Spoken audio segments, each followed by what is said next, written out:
Postseason Live, presented by Blue Cross Blue Shield of Illinois. Schwarber with another base hit. Comes up 4-0 here in the 5th inning, and Schwarber's knocked home 2.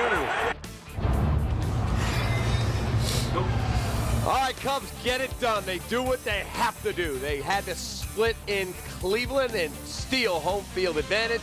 They do just that. They ride the right arm of Jake Arrieta. Some solid offense. Kyle Schwarber, another solid game. And the Cubs will get on their charter, tied at 1 apiece. Magic number for a world championship is now down to just 3, and this series is all squared at a game apiece. Good evening, welcome in just outside Progressive Field. I'm David Kaplan. It's Cubs Postseason Live, brought to you by Blue Cross Blue Shield. He's Todd Hollandsworth. He's the Hall of Famer Ryne Sandberg. All right, you guys said early runs, Jake be Jake. We got both. Jake was Jake. Outstanding. Really set the tone early, established the pitches. His fastball was darting both directions, like Hawley's talked about, on the plate, off the plate, both ways. You could see it. You could see a lot of take strikes. Did a good job staying ahead of the hitters. And Anthony Rizzo coming up, driving in the first run. Nice call, Rhino. There you go, Rhino. So they got the early run, and then got the crooked number in the 5th, I believe it was, with 3. That's what the doctor ordered. There you go. I thought a lot of great at-bats tonight. We think about back to, going up against Bauer tonight. We talked about getting his pitch count up a little bit in the pregame show, just the deliberate at-bats, forcing him into the zone, fouling off pitch after pitch after pitch. You could almost see the frustration mounting, not only for Bauer, but you and I talked about this, the fact that the Indians' defense was out there forever in those first few innings. I said to you, they were cold weather. They've got to be like, okay, let's go already. It's the worst thing you've got when you've got a guy out there who's doing his best. Bauer's battling, trying to make pitches, and he can't do it. He can't get ahead of hitters. Guys are fouling him off, and they're freezing. And then you factor in the Arrieta. I just thought this game set itself up really well. Let's go back inside because Kelly Kroll has grabbed Ben Zobrist. Well, Ben, another big night for yourself. I'm going to throw out a few stats for you. In 11 career World Series games, you're hitting .324 with about 5 doubles and the triple tonight. What is it about this stage that you just happen to shine on? I don't know. That's a good question. Just trying to have quality at bats. Sometimes they fall and sometimes they don't. And, I've been fortunate and blessed so far in this series and last year to swing the bat well. And you know what? There's a lot of series left. So, I'm not focused on that. I'm just focused on the next game. A big 5th inning tonight for you guys. And in front of you, Anthony Rizzo takes an 11-pitch at bat. How has he helped your success and then the team, even in this situation?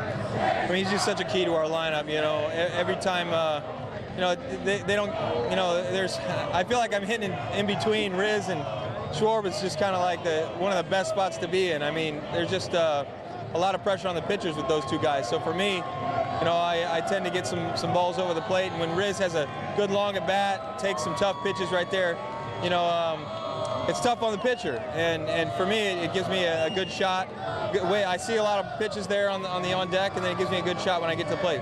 You mentioned Schwarber. What kind of lift has he provided this team with? You know what? It's just special. What he's been able to do the first 2 days. His first hits of the year. You got to realize that. And this guy is just amazing. The competitiveness, the ability to handle the situation, the way that he has the first 2 games here it's just really, really special. I hope Cub fans know how special of a player he is. I know the front office, the team does. We do. But he's just to be able to do what he's done is incredible. Well, Ben, congratulations on tying the series up, and we'll see you in Chicago. All right, thank you. All right, thank you very much, Kelly. She's going to try and corral Anthony Rizzo, so we'll try and get back in there in a moment. But you and I were sitting together. Rhino was in the stands. We were going through some of the keys to the game. You guys said early pitch count, early run. Pat Rhino on the back again for the Anthony Rizzo call. That was very good. Thank you very much. Jake Arrieta being Jake. But I also thought Wilson Contreras looked like he and Jake were clicking the best we've seen. Well, and that's what you wanted to. Remember, so much of this being talked about, the 5 ERA that he has with Jake Arrieta on the mound, that the other 2 catchers have got better numbers in there. And, making the statement, I want to go with Contreras in this game. I want to control the Indians' running game. He throws a ton of fastballs, and you see it. And it was good to see them start to get into a good rhythm early. Now, Arrieta out unhittable. That's the word I kept throwing out in the pregame show. Unhittable actually was unhittable. I didn't expect that. But again, you saw the fastball really using it to explode to both corners, working in the breaking ball. Great stuff. I thought they had good rhythm. Anthony Rizzo is with Kelly. Let's hear it real quick. Well, Rizzo, you guys got the scoring started early tonight, and you in particular. How key was that against Bauer? It's big for us, especially with him coming off his finger. We didn't want him to settle in, and I think we did a good job at disrupting him the whole time, getting guys on and making them work in the stretch. So scoring early was big for us, and Jake settling down was big. You also set the tone in that 5th inning with a very impressive walk, and then from there the rest of the guys really took off. Kyle Schwarber in particularly, what kind of boost has he provided this team with? Huge. He's been with us all year, behind the scenes. Obviously, no one's seen him, but it's amazing what he's doing, and we just keep riding that wave.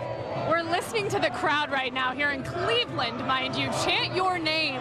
You've tied the series up at 1 and you're headed back to Chicago. What do you expect that to be like? It's going to be amazing. It's going to be loud.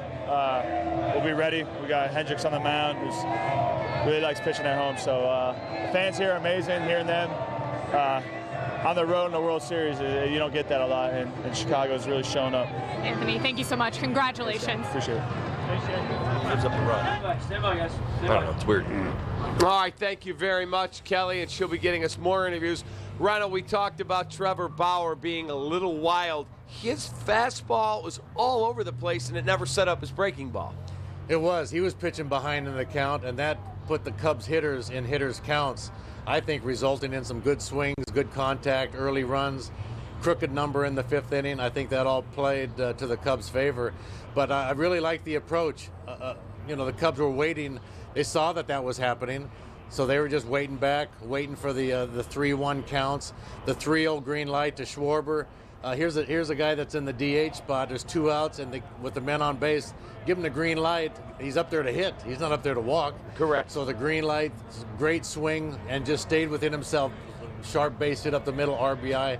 I thought that was a great at-bat and a key RBI at that he's time. He's 3 for 6 this season at that point. Yeah, we talked about that during the game. You asked me. I said, is he swinging right here? I said, absolutely. It's the reason he's in uniform is to swing the bat, and he comes through with the big base hit right there. Rhino, I'd love to get your take. It's so interesting. At certain times you watch offenses take over the tempo of a game. Obviously, the pitcher's dictating it. He holds the ball. Bauer's out there on the mound, but I really thought Cubs hitters were controlling the action. He was getting flustered. He was getting frustrated. Couldn't get his breaking ball over consistently. His fastball command wasn't good enough.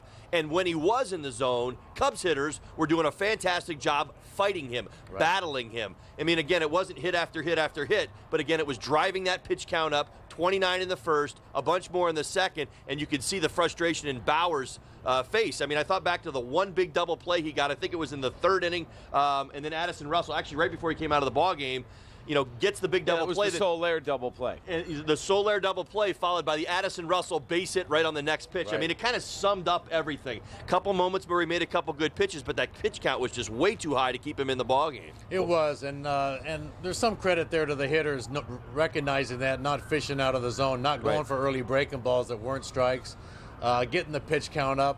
Once we got in the bullpen, we've talked about that. Right. The Cubs hitters seem to hit those middle-range pitchers, 5 through 8 pitchers. They've done it all year, and they did it once again. And now, they grind those guys up. And now in this series, we were talking that, Holly, the Cubs hitters now have seen a lot of the pitchers for the Indian staff. That especially the bullpen guys, that's huge going forward. Now they have a little bit of comfortability with them. Yeah, I'm also looking at the box score here. Ben Zobrist is hitting .625 through the first 2 games of the World Series. He had 2 more hits tonight, 2 more for Schwarber. He's hitting .429.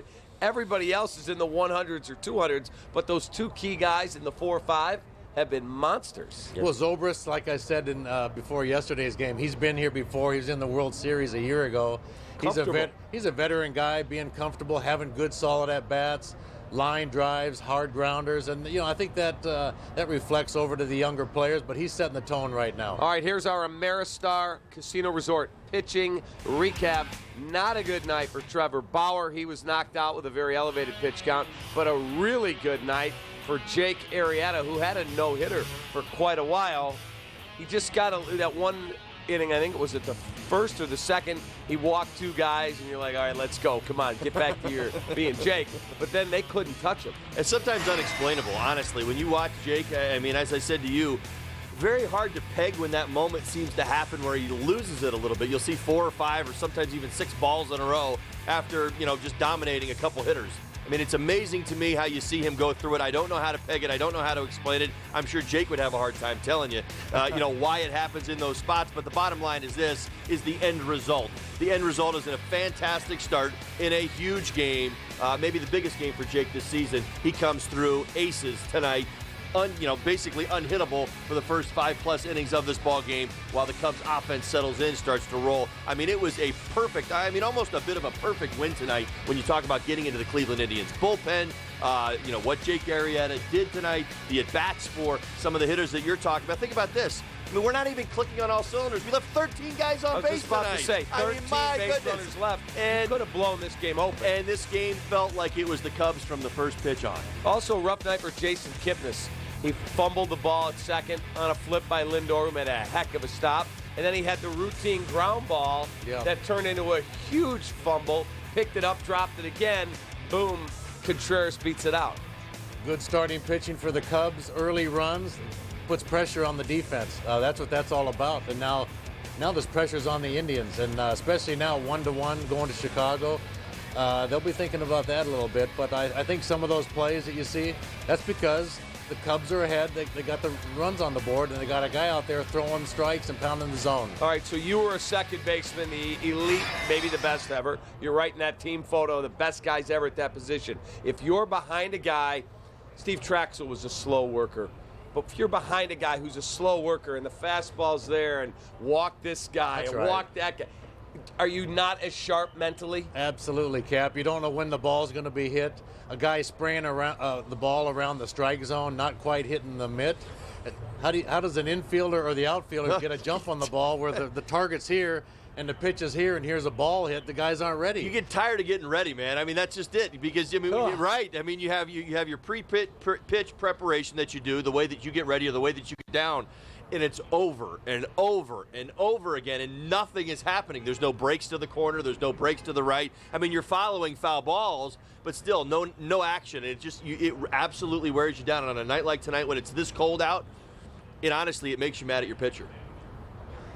All right, let's talk a little bit about Jake Arrieta, and he was able to establish his fastball. And even when he didn't have good command there, he would lose it for a couple batters. They were never comfortable.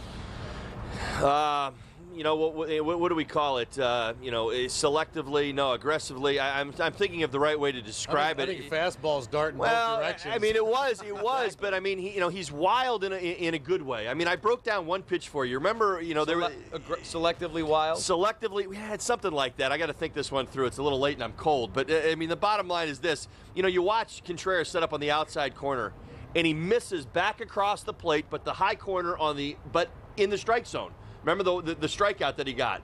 I mean, that's a bad miss by definition, but Arrieta's good enough to bad miss a lot of times and get swings and misses and bad contact. That's what he does tonight. When his fastball is exploding in the zone like that, he can miss by 8 inches, not only vertically, but horizontally. Right down the middle. and still get away with it. Blow the guy away. And I guess that's the point. When I watch what he did tonight, it wasn't about being precise or being perfect all the time. It was more about being overpowering, and that's exactly what I saw. Movement on the pitches, movement on all pitches. Missing the spot on a few pitches like what you're talking about, but that extra movement and life at home plate. I mean, here's a guy, this was the perfect guy tonight. He's got short sleeves out there, and it's a cold night. I got to cut you guys off because Joe Maddon's going to the podium. That's what you want to hear, brought to you by Xfinity. We did. That's our goal. It's our mantra on a nightly basis. If you look at, I guess, this playoff run for everybody, the team that scores first normally has a pretty good advantage. We want to do it all the time. And then I probably did permit Jake to, maybe the improper word is to relax, but he got settled in better. Overall, I mean, he had great stuff. His command a little bit scattered at times, but he kept battling through, didn't give up any hits. Finally, was it like 96 or 98 pitches by the time I took him out? I think a lot of it, he just had a hard time gripping the baseball. It was kind of difficult with that. But great stuff, great stuff. I thought Wilson did a really good job with him tonight also. I thought they worked well together. But scoring first is always something you want to do. And over here on the right aisle? Yes, sir. Joe, you've addressed this a few times, I think, but what are the chances that Schwarber will be able to play left field in Game 3? And, will tomorrow help determine that at all? Is that one day making a difference, or where are you guys at with that? That's going to be what the doctors tell us. I have no idea. We're going to go back. We have a mandatory workout tomorrow, so we're going to be at the ballpark. If it's okay, possibly you might see him taking some fly balls if there's any chance at all. But I honestly don't know. That's something I'm waiting to hear from our guys, from our medical side, because obviously he looks good. Looks good at the plate. I'm running the bases. He looks pretty good so far. I talked to him there before his last at-bat. I asked him if he got on base, if he was good to go, and he said yes. I said, okay, fine. I mean, good to go as far as running. I said, just make sure you stay smart with it. And there's nothing about watching him that tells me that he's inhibited right now. And right up the straight on the left aisle? Joe, speaking of Schwarber again, what has his presence in the middle of your lineup done for the rest of the guys? You saw he's jacks everybody up. Those couple big hits he got again, really, Rizzo really responded to it well. The whole group did. It makes your lineup longer, it makes it thicker, it makes it better. Zobrist is seeing better pitches right now, all because of that too, I believe. So we knew what it would be like all year long. We didn't have it, and now we're going to have it in a short spurt right now, and it's kind of fun. It's a great weapon to have. You see how he's taking pitches that are just borderline. I don't even know if that last pitch was a strike or not, but he's really seeing the ball well, and that's the part that's probably the most amazing part. I mean, hitting the ball is one thing, but you could see that he's not jumpy. He's seeing borderline pitches, staying off him ball. He's not check swinging and offering. That's the part that's really impressive to me. And over to the right, Ken? Joe, Schwarber again. You've been in the game a long time. Does any comparable come to mind to this guy not playing from April 7th to October 25th and performing at the level he is? No. No. I mean, I've seen guys come back from injuries during the season, but they've gone through rehab and they've done they didn't have that severe of an injury to come back and play that. Well, I don't think there's any real comp for it. I don't. Nothing that I've seen. I'm just going through the mental Rolodex right now. I don't think I've seen that. Carl CC came back from a pretty good injury in 2008 to get to the World. We actually played a game at the Trop for him to make sure that everything was fine. Something with his leg was pretty. I think it was hand. Maybe it was hand. Was pretty bad, and so we had to go through that.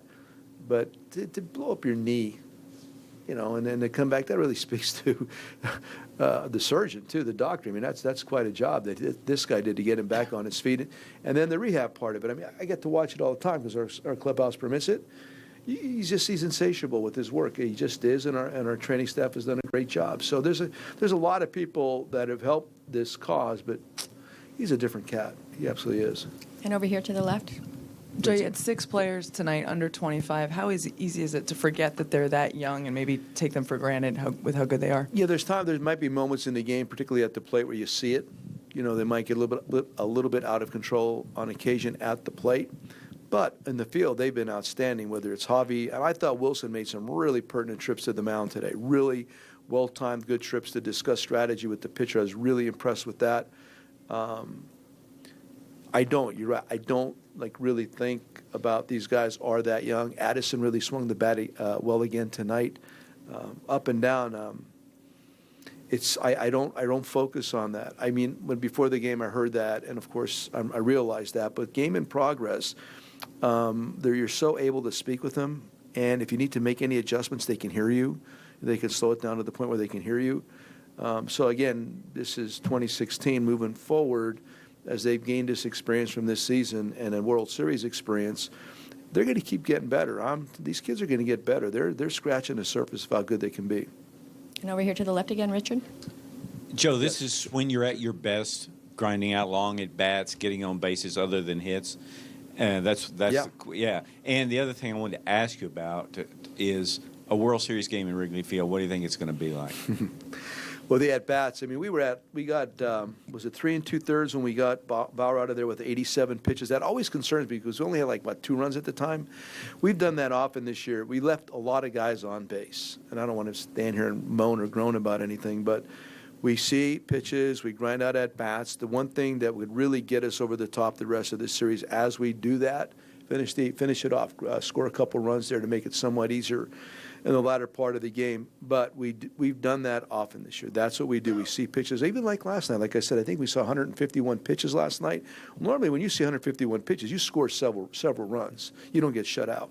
So I liked the at-bats last night, and they continue tonight. Wrigley,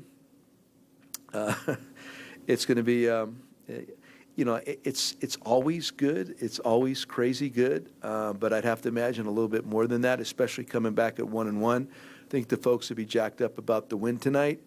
But it's the finest venue there is in professional sports and maybe in all of sports. I really, when I stand there in that corner, you haven't been around, but you look up and you see that last seat in that farthest corner is always filled. On a Monday at 1 o'clock, it'll be filled. So our fans are all of that, but now having a World Series to root for, it's going to be incredibly special. And over to the far right standing, Mike. Yes, sir. Joe, you may have been asked this before. When was the first time somebody raised the possibility that Kyle might get it? When did it first cross your radar that he might get to play in the World Series? It wasn't crossing my mind at all until, gosh, I don't know the exact date. It was right while we're playing the Dodgers. We're in Los Angeles. We were in L.A., and I can't remember exactly. Probably it was Theo came to me and said that he's been cleared to hit by the doctor. And we didn't even ask. The doctor said it to us. And so he's cleared to hit. Good. So let's go. We hit a little bit in the cage there in L.A. in that small clubhouse there. And then, okay, we have some games. We could send him down to Arizona, have him get involved in the Arizona Fall. We set up something up at the complex to have a pitcher, an actual pitcher that's good stuff, throw to him. And then, of course, he went above and beyond by tracking pitches up against the pitching machine and getting his hands all bloody and all that good stuff.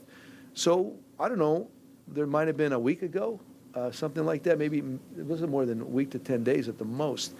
And I'm here to tell you it wasn't on my radar screen at all because I was told that I kept encouraging him for next year. We were not expecting him to be ready for the playoffs right now. Okay, we'll take two more for Joe. We've got Jake Arrieta here all the way in the back right.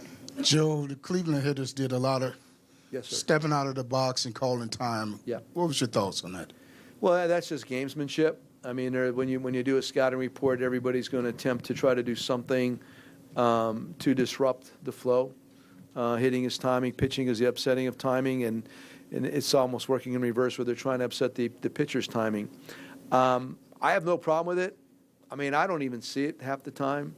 I get so engrossed in what I'm doing. I don't know if you're talking from a timing of the game perspective or you're talking from purely an annoying perspective from the other side. I don't know where you're coming from on that, but for me, that's gamesmanship, and that's been part of the game forever. And last one here in the middle left. I know you're deferring to the doctors when it comes to Kyle and the field and that kind of thing, but yourself, when you do get a chance to maybe see him catch fly balls and that kind of thing tomorrow, what are the types of things that you're looking for to see if he can get out there? I have total faith that he can. I'm not even concerned about that. My concern is what the doctor does say regarding lateral movement, quick stops, abrupt stops, change of direction. Those are the kind of things I don't know anything about. So I am certain that if we went out there with a fungo and hit him fly balls, he's going to look somewhat normal going after the fly balls, absolutely. But then I don't know the biological component of this where I don't even attempt to try to get involved with that. That's exactly what I'm talking about. So I assume or would assume that he's going to look normal. But what does the doctor say? Thank you, Joe. You got it. And Jake.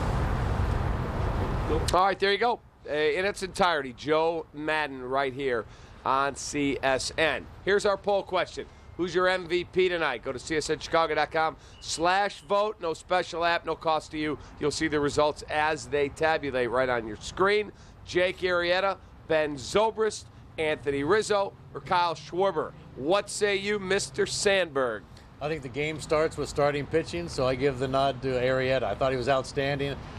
I thought he got the hitters in the dugout with the early runs because he was so good to set the tone. So I think that plays hand in hand, but I'll go with the starting pitching any day. Holly. Oh, it's most definitely the answer is Arrieta, no doubt about it. Start like that in a game. I'm not going to label it a must-win game, but again, this is clearly a game that you want to win tonight. You want to get the momentum going back. You want to get settled in. Let's not forget, as good as the middle of the lineup was, 3, 4, 5, we can absolutely go with Rizzo. He had a great game. So did the guy. All three of them did. But the bottom line is Arrieta made pitches. He needed to make pitches. I think we were all probably slightly hesitant as to what we were going to see tonight when it comes down to it. He was nails. He made pitches and gave his team every chance to win. And again, remember, first 4 innings, they weren't up 5-0. I mean, they were only up 1-0, then they were up 2-0. So he still needed to make pitches, and he honestly was intimidating tonight. Brilliant. Yeah, I'd like to go Schwarber, but I'm going to go with you guys and go with Jake Arrieta. Got to take a timeout. A lot more to do. You'll hear from Jake. A bunch more stars. They're all coming up. Only place you're going to get it's right here on CSN. Be right back.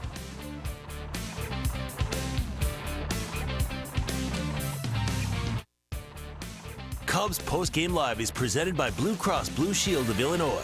Through it all. Make sure he's in bed by 8. Sometimes I get scared. Scared of what, Danny? The things I can't see. Got a weird feeling.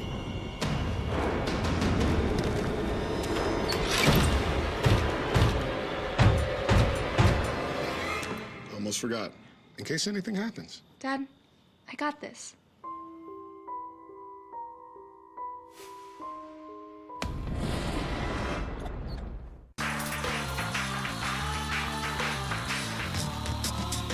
You know the feeling.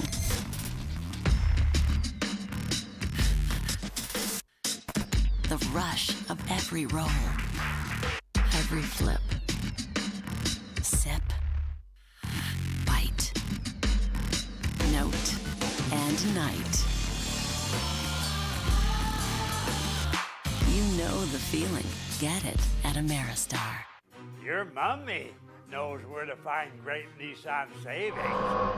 At Arlington Nissan, get great customer service, selection, and savings. During our Savings Spooktacular, lease a 2016 Rogue S for just $149 a month with $29.95 due at signing. Bob Rohrman. Bob Rohrman's Arlington Nissan, just east of Route 53 on Dundee Road. Welcome to the Apt Showroom, one of the top appliance retailers in the U.S. Explore our full line of Thermador appliances that will inspire and empower you to imagine design and bring to life your dream kitchen. Our team of product experts will work with you, your builder, and designer from the very first sketch to the very last detail. Discover how Thermador is personalized to the way you cook and bring the ingredients of entertaining to life. Visit us at Apt, pleasing people since 1936. All right, a UPS store taking care of business player of the game. It's Jake Arrieta. We're in a unanimous poll here. So Arrieta gets our UPS store taking care of business player of the game. He did what he had to do. He dominated. Cubs offense did enough, and the Cubs will fly home tied at 1 in the 2016 World Series. Jake's at the podium. Take a listen. How did you turn it around? Well, I think really controlling my effort is when I was able to get locked in. Kind of had my foot on the gas a little too much at the start, tried to do more than I needed to. And then I really got back to just executing good pitches towards the bottom of the strike zone. With the cutter going one way and the sinker going the other way, trying to be as aggressive as I could and allow those guys to put the ball in play and let the defense work. I was able to get some strikeouts because of the aggressiveness and not trying to overthrow. I think at least one of the walks in the first was kind of pretty much due to that, being a little overly amped up and trying to do more than I had to. But after that inning, I was able to kind of settle down and pitch well from that point on. And then in the sixth, I think that maintaining a consistent feel and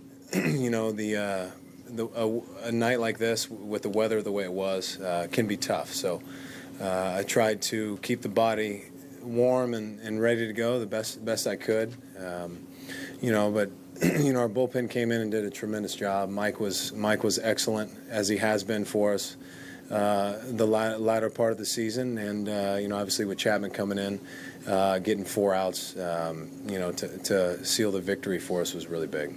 And over to the right again, Buster. Jake, you mentioned the conditions. How did they affect your choices, and how would you compare tonight to that Game 2 you started in Citi Field last year?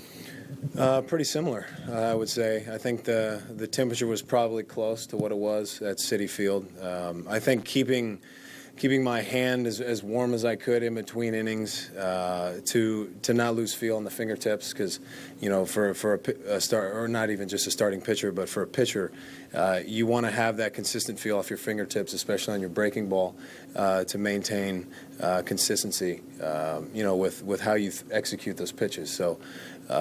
Getting on the bike in between innings in the weight room, or just continuously moving around to stay loose and stay hot was really what I tried to do throughout the night. Do we have another couple questions for Jake? Right here in the front, to the left. Wait for the microphone, please. Were you aware that you had a no-hitter going, or was it even something that crossed your mind? Yeah, I knew that I hadn't given up a hit, all the way to the sixth.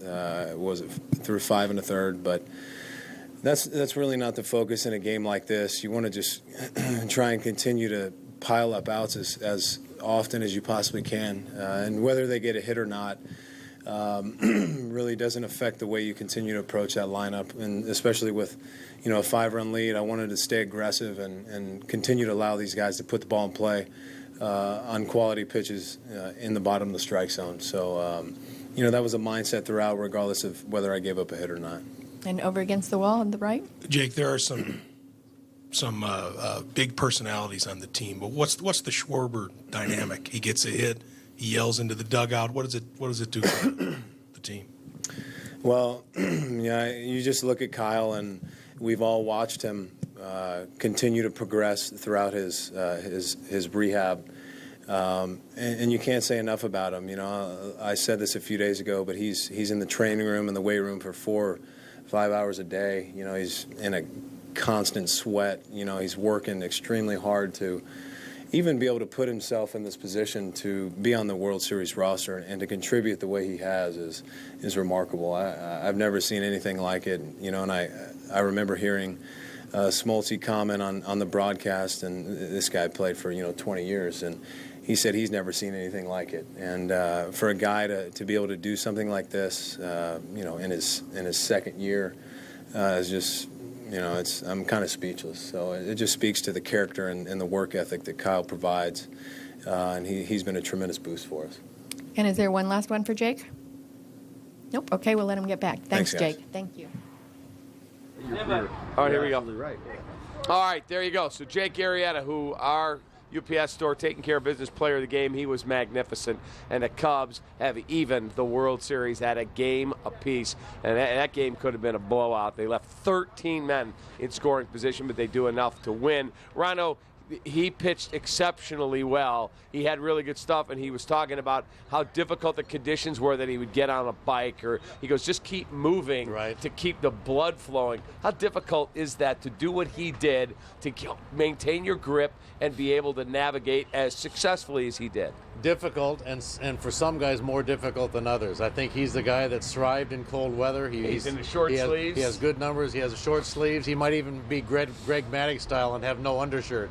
I mean, the guy just ignores weather or Greg cold. Not wear a shirt underneath? No, just the uniform and the zipper up against his Usually didn't put chest hairs, deodorant on either. But he's a different cat. But so's Jake. I mean, weather, that doesn't bother him. He's got short sleeves up there. The hitters have their sleeves on and trying to stay warm. Yeah, their face shields. But he knows what he's been around long enough. He knows he's got to get on the bike and do what he has to do. He's got the baseball. I think some of those errant pitches that we saw, a few of them every now and then that sprayed a little bit, maybe that was a little bit of the cold. But he got back on the mound and warmed up his hands a little bit and came right back and made the adjustment. So that's a guy that's a veteran guy. He was the right guy for the job tonight. And he got it done. And he dealt with the weather. I mean, you even saw the 6th inning. I would just make the point. You're right. You're absolutely right, and I'll just make the point. You look at the 5th inning when the Cubs were hitting for 25 minutes. Jake came out. He was only out for one more out and one more double, and that was that. And they got him out of there. I mean, you can almost see it. Like he started scattering it a little bit again. I mean, explaining exactly what you're talking about. Being able to maintain that rhythm in between the innings is very complicated sometimes, especially when your offense is as deliberate as the Cubs were tonight.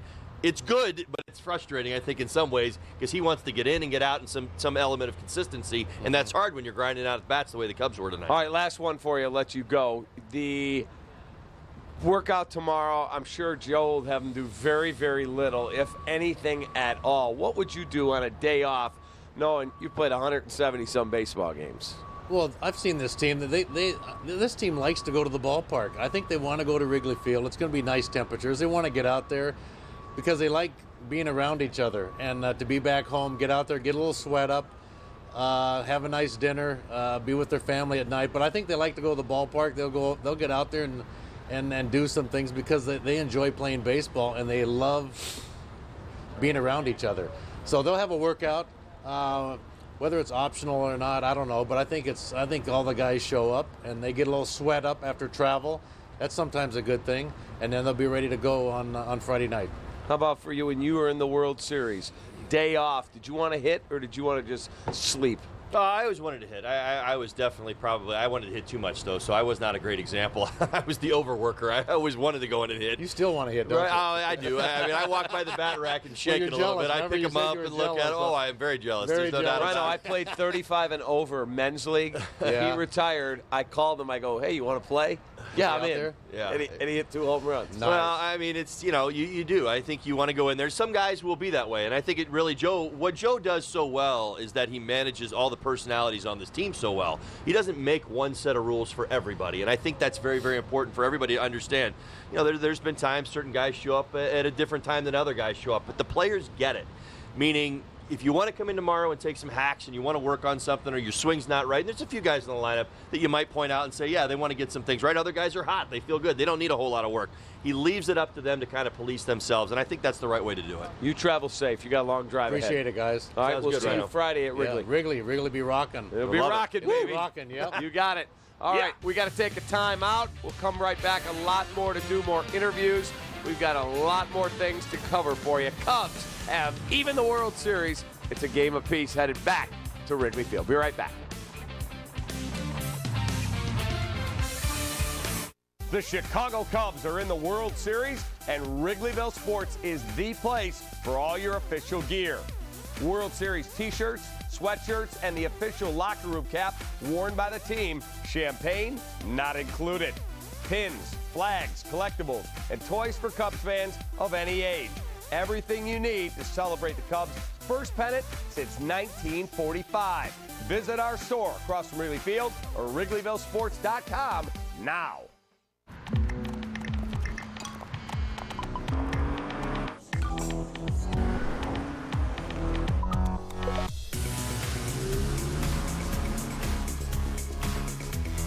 Some things are simply impossible to ignore. The strikingly designed Lexus NX Turbo and Hybrid, the SUV that dares to go beyond utility.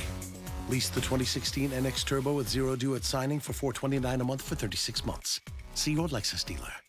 My cardiologist said, I don't want you to come back until you get something done about those teeth. That is the foundation of good heart health. We're doing amazing transformations, and it's not just a smile. It changes their person's total outlook. At Clear Choice, we understand that your dental health impacts your total health. Doing the best for your own personal health is what's important. Schedule your free consultation today. We'll even talk about financing options. Call Clear Choice today. When my hair is too long, I don't feel right. But when I get a cut, I'm me again, only better. My tattoo gets feistier. My crazy eye snaps to attention. I become my own Wi-Fi hotspot. I just downloaded the entire internet.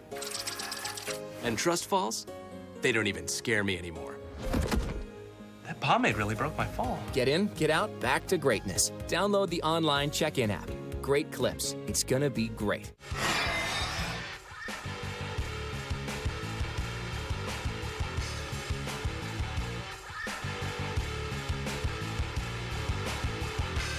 It's unbelievable. I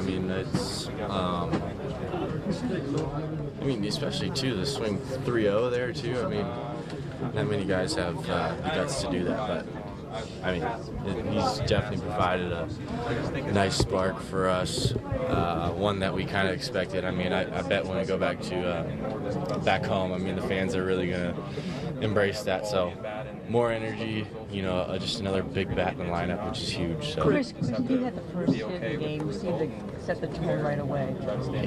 Yeah, that was good. I mean, it's nice to do what they did to us yesterday, kind of get to them early, get the pitch counts up. I mean, we made them work, and it was a good thing. Chris, your goal likely was to get at least one coming here. You have it now. What are your thoughts going forward? Yeah, I mean, successful first road trip here. Anytime you can split, when you're, on a visiting team's field, it's a good thing. So, and we know we play pretty good at home, so we're heading home pretty happy. How impressed are you with Jake, sleeveless Jake in the cold? After that first inning, kind of, really settled down nicely then. Yeah, I mean, his stuff. I mean, when he's throwing strikes, it's really hard to hit it. But at the same time, it's hard for him to throw strikes because his stuff is moving all over the place. So, as a hitter, you're not going to have a comfortable at bat. So, for him to do that for us, we needed that. So, I mean, the elements we're working against him, I mean, you saw it with their guy. It's hard to control the ball when it's really cold out, and but he figured it out real quick. When you guys take your walks, it also seems like the offense just goes to another level. Yeah, I mean, that's kind of what we've been doing all year. We take pride in that. I can get a little better at it, and I think if I'm able to do that and just contribute with the rest of the guys, I mean, it'd feel really good, but that's who we are. What's the attitude like when Kyle's doing that stuff? Do you see him motioning back to the dugout? Is everyone kind of going nuts? Yeah, I mean, it's exciting. It's kind of a lot like what he did last year in the postseason. It's, but, on a little bit of a bigger stage, being in the World Series. So it's huge for him to come up and contribute that fast. All right, now time for our Wrigleyville Sports winning box score, and this one belongs to the Cubs. Series tied at a game apiece. That's exactly right. Say it loud, say it proud. Dexter Fowler had a knock. Chris Bryant a knock. Rizzo, that big hit early. Zobrist, 2 more hits, hitting .625 through 2 games. Schwarber, 2 more hits and 2 RBIs. Also drew a walk. He is really locked in. Baez was 1 for 5. And Russell had a knock, 1 for 4. And you look over at that Houston, Cleveland box score, and Jason Kipnis had a hit, broke up the no-no. 2 hits for Napoli, who looks like he is really locked in. 1 for Geyer as a pinch hitter, and that's it. Yeah, well, I tell you what, the Cubs to me tonight, I know 5-1. If it was 15-1, we'd say, boy, we just absolutely stomped all over them. We left a few guys on base. It's not what I would focus on. What I'm talking about tonight, how about the 8 walks that they were able to take from Indians pitchers? Great at bats. I think back to Rizzo's at bat. I think it was the 3rd one, just grinding out pitch after pitch after pitch. Got to see their entire bullpen, almost every man down there. I thought they did a fantastic job, not only getting it done tonight, but setting themselves up for the rest of this series. They've got a good idea what everybody's got, what their arm slots are, and now they can game plan the rest of the way. I've said to you all along this season, this team learns better than any other team I've seen in Major League Baseball this year. And what I mean by that is they take what they see and they apply it to their own game. And you watch them get better. We saw it in the NLCS, we saw it in the DS, and I absolutely expect to see it in the World Series. By the way, it is now raining exceptionally hard, so great call, Rob Manfred in Major League Baseball, to move this game up by an hour, or who knows, if we'd have had a tight ball game, what would have happened? You never know. It is pouring out right now. It is pouring. Cats and dogs, no doubt. Let's go to the locker room. Here is Javier Baez. Yeah, I mean, it was good for us. How good does it feel to be going home 1-1 now with the next 3 in your ballpark? Yeah, really big. I mean, to have the support of our fans, it's gonna be really good for us, for the team. Aren't you glad you got this in before the rain? You wouldn't want to play again tomorrow, right? Yeah, it was getting colder and colder, and with the rain, it was going to be worse. Did you knew you were going to get to Trevor Bauer early? You felt like you had that opportunity. Kind of. I mean, I was seeing the ball good. I kind of speed up a little bit with myself, and that's why they got me today. But obviously. The team did the job. Not that you lost any confidence in the first game, but it's got to be back up now. Yeah, for sure. I mean, we came hitting today, and I mean we still left a little base on base, and but still, I mean, we hit the ball well, and we had a great night for Jake. 2 more hits for Kyle, a couple of RBIs. What can you say about what he's doing? Oof. He's doing the same thing when he left. I mean, he's not afraid. He's not afraid to swing the bat, and you know, with the power that he has, he got an incredible hit. All right, so there's some Javi Baez talk. Let's talk about Javi, and let's talk about Francisco Lindor. He is their best player, the Cleveland Indians. He made a magnificent stop on a ball that was ticketed for the outfield, and then Jason Kipnis fumbled the ball at second base. Yeah, Lindor is one of their best players, one of the best players in the American League, and he's a shortstop that we're going to talk about for a very, very long time. He's had major impact already this postseason. We contained him tonight. Didn't make him a major factor offensively. That's always the key. He hits third in their lineup. You want to make sure that that's your goal moving forward. When he starts to run, when he starts to do what he can do at times, hit for high average and get on base and steal a base and hit some doubles and triples, they seem to play better as a team. He kind of ignites that offense. And when you keep him down, I always feel like the rest of that lineup feels a lot more pressure to get things done. And I think we saw a little bit more of that tonight because he didn't do anything offensively. Back to the locker room. Here is Cubs shortstop Addison Russell. Yeah, absolutely. Jake went out there. He gave it his best effort. Obviously, he got in a pretty good groove there, especially going into the first inning with a run up there. I think whenever the pitchers, they have a run up there before they even go out, I think that they settle in a little bit more easier. So that was good to see. But yeah, I mean, we won the game and we're off to Chicago. And the Kyle Schwarber story continues. Absolutely, man. He never ceased to amaze. I mean, he is what he is. I mean, no matter who you have out there, he's gonna, put up a good at bat. Addison, at some point, are you playing baseball and it's kind of like, okay, the World Series part is old hat and you guys can just play your game? Yeah, I think that's what we got back to tonight. Absolutely.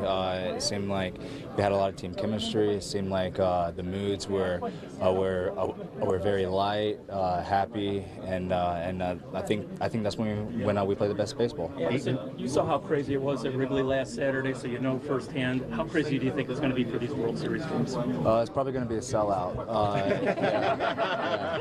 Yeah, 2 or 3 sellouts, I think so. So, yeah, that's kind of what we expect. We know that crowd's going to be rowdy. They're going to be right on top of us, and it's nothing foreign to us. So, yeah, the momentum, I think, has shifted, especially going back to Chicago. Even though this is a 4-hour-plus marathon, you got to be happy you're not continuing to play tomorrow. Absolutely. Just give a day for the bones to rest a little bit. I think we have a media day as well. It will give us a good chance to talk to y'all, and it's back to work. Were you thinking the way Jake was? I honestly first saw that it was actually a no-hitter the top of the 6th. Yeah. No, so I mean, I think it's better that way whenever it's kind of out of sight, out of mind, especially for the pitcher. Whenever, he doesn't want to give up that hit, just go out there and do his thing. The last thing you want is teammates talking about it. How impressed were you that he handled the cold so well, especially short sweeps too, huh? Yeah. I mean, you saw in the wild card game last year too. I think it's a mind over matter with him, and he had electric stuff tonight. You mentioned the chemistry. How does Schwarber add to that? I feel like when he got that first RBI and looked over at the bench, there was something magical happening in that moment almost. Yeah, Kyle, he's just a great teammate overall. He picks the veterans' ears, he picks our ears. Just all around a good clubhouse guy. So anytime you see a guy like that succeed, especially the road that he had to take this year, it's definitely a good feeling for him, and it's a good feeling for us because he's helping us out. I guess you don't need spring training. You don't need the regulars. Right. I mean, he's just an athlete. He's tremendous. He's going to put up a good fight no matter what. There's a pretty good chance you might not have him in the lineup, obviously, because of need, no DH. But do you think the way you guys went about your business today, working deep counts and just being at home, will offset that? Absolutely. It's definitely a bat that we need in our lineup. I think they're going to go off on how he says he feels. We do know that it's a pretty big stage, but then again, he is young as well, so you might have to preserve the body. But if he says that he could go, full steam ahead.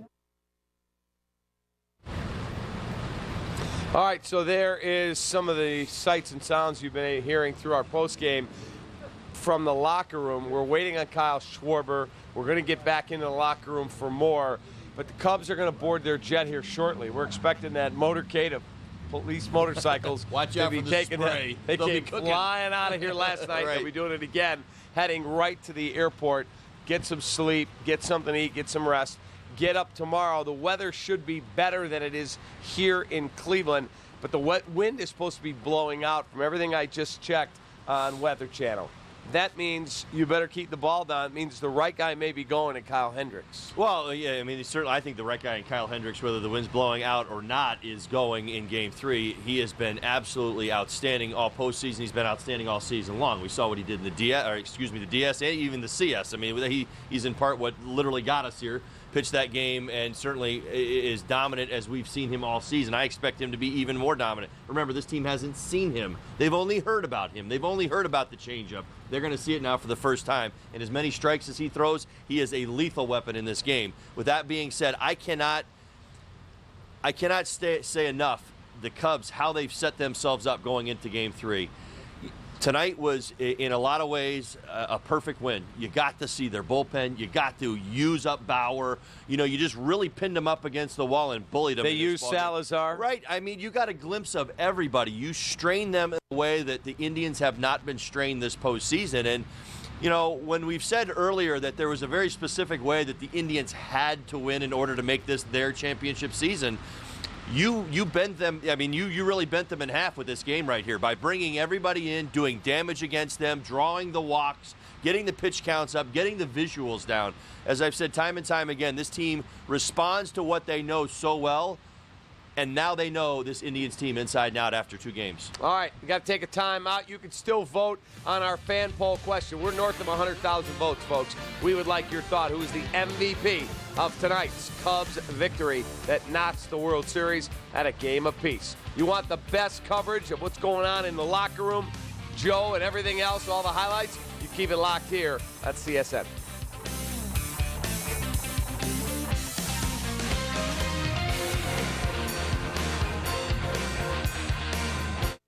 With robotic technology, we can now regrow your natural hair. And I should know, because I had the same procedure done to myself. The technology is here. The time is now. Fantastic results, flexible payments. Call today. The Anthony Rizzo Family Foundation and the Bono family have teamed up to knock cancer out of the park. Order your talent, beat the Rizzo way, and Bono will donate to my charity. I'm proud to be working with the Cubs and the Bono family, 2 Chicago originals. Order it the Rizzo way at your local Bono restaurant.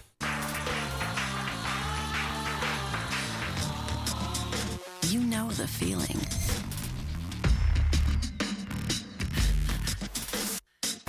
The rush of every roll, every flip, sip, bite, note, and night. You know the feeling. Get it at Ameristar.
All right, time for our Four Seasons heating, air conditioning, and plumbing. Who's hot and who's not? Who's hot in his postseason career? How about Kyle Schwarber? 11 postseason games in his career. He's 12 for 34 with 5 home runs and 10 RBIs. Who's not? Rajai Davis, 13 games, just 3 for 25. Even he would tell you that is brutal. Bad. All right, our Clear Choice Dental Implant Centers. Where are we going here, Nelly? Play of the game. I couldn't remember. I was like, our play of the game. It's the Kyle Schwarber RBI single, his second RBI single. Big base hit. And you and I were talking, if he gets to a 3-0 count, I said, do you let him swing away? You said, he didn't come here for a haircut. He came here to swing the lumber. He came here to swing the bat. Exactly. Good to see him, having the success, obviously, in the postseason. Outstanding swing of the bat right there. Outstanding ball game. To the podium, here's who you want to hear from, Kyle Schwarber. Well, there you go. Hand and wait for the microphone. Who has the first question for Kyle? Take over here on the left aisle. Kyle, this is not meant to be disrespectful to anybody else, but is this game that easy that you can take 6 months off and do what you're doing? No, it's not that easy, first off. Baseball's a crazy game. That'll do crazy things to you, but, this is the moment that we all lived for when we were little kids, the play in the World Series and, win it. We just took a small step today, but we still got a long way to go. Okay, over here on the left aisle. Kyle, a two-part question. Did you get the 3-0 green light on your RBI single there, and what did swinging on 3-0 at that pitch kind of do for you? Yeah, I had the green light, and, I just wanted a good pitch to hit. And 3-0, really big advantage count for me. He has to throw a strike. So, I thought if he just put it over the plate and I put a good swing on it, a good thing will happen, and, there we go. And over here on the left aisle, far left aisle. Kyle, when you stop and look at this, 3 of 7, you were just a wind away from going yard yesterday. What do you think about your performances so far these 2 games? I'm just trying to put in team at bats right now. I want to help this team get to the ultimate goal. That's why I did all of this, was for these guys in the clubhouse and for our organization. It wasn't for me. So, like I said, I just want to put in good team at bats every time and, take that result.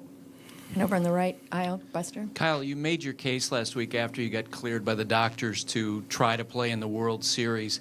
As you go into games 3, 4, and 5, will you make a similar type case to the front office, to the doctors about trying to play in the outfield? We'll see where it goes.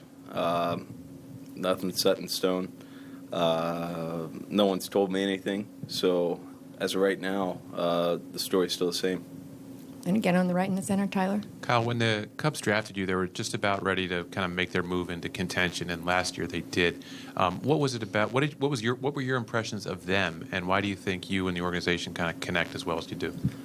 Well, I remember when I was in college, I had a meeting with Theo and Jason McLeod when we went to Arizona for a tournament, and they sat down, they interviewed me, and it just kind of clicked. It was just like, we had the same beliefs in baseball terms. It's all about winning.